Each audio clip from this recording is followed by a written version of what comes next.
আজ স্বাধীনতা দিবস। Today is Independence Day. Good morning to all. আশা করি প্রত্যেকে ভালো আছেন। অন্যান্য দিনের মতো আজও বেশ কয়েকটি নতুন সেন্টেন্স নিয়ে আলোচনা করব। তবে একটা জিনিস, অন্য দিনের থেকে আজকের দিনটা কিন্তু সম্পূর্ণ আলাদা আমাদের কাছে। আজ হলো স্বাধীনতা দিবস। আমরা সবাই আজকে ছুটিতে আছি এবং নট অনলি ফর দ্যাট, আজকে মনটা একটু অন্য রকমের হয়ে আছে যে 1947 সালের 15ই আগস্ট এই দিনটিতে আমরা আমাদের স্বাধীনতা লাভ করেছিলাম। ওকে, চলুন তাহলে ক্লাসটা শুরু করা যাক। আমরা 1947 সালে স্বাধীনতা পাই। We got independence in 1947। এখানে পাওয়া ইংরেজি হচ্ছে গট, আর ইন্ডিপেন্ডেন্স মানে স্বাধীনতা, আপনারা সবাই জানেন, তাই আমি লিখেছি we got independence in 1947। Okay, লোকটি খারাপ সঙ্গ ত্যাগ করেছে। কী হবে ইংরেজিটি? The man abandoned evil company. এখানে দেখুন, ত্যাগ করা ইংরেজি হচ্ছে অ্যাবান্ডান, আর খারাপ সঙ্গ ইংরেজি হচ্ছে ইভিল কোম্পানি। ওই জন্য আমি লিখেছি the man abandoned evil company. Okay, তার প্রস্তাবটি বাতিল হলো। His proposal was rejected. প্রস্তাব ইংরেজি হচ্ছে প্রপোজাল, আর রিজেক্টেড মানে হচ্ছে বাতিল করা। ওই জন্য লিখেছি হিজ প্রপোজাল ওয়াজ রিজেক্টেড। ওকে, খারাপ অভ্যাস ত্যাগ করো। কি লিখতে পারি? শান ইওর ব্যাড হ্যাবিটস। শান মানে হচ্ছে ত্যাগ করা। ওকে, SHUN।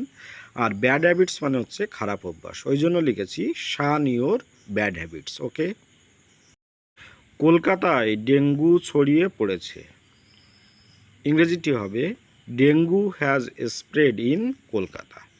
এখানে স্প্রেড মানে হচ্ছে ছড়িয়ে পড়া। ওকে, আর যেহেতু কলকাতা বড় জায়গা, ওই জন্য ওর আগে কিন্তু আমি ইন লিখেছি, নট অ্যাট ইউজ করা যাবে না। আমার ছাত্রছাত্রীরাও আমাকে জিজ্ঞাসা করে যে স্যার, এই জায়গাগুলোর ক্ষেত্রে ইন এবং অ্যাট কোথায় বসে?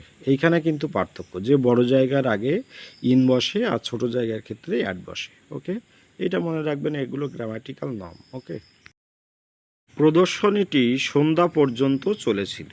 কি লিখেছি ইংরেজিটি? The exhibition continued till the evening.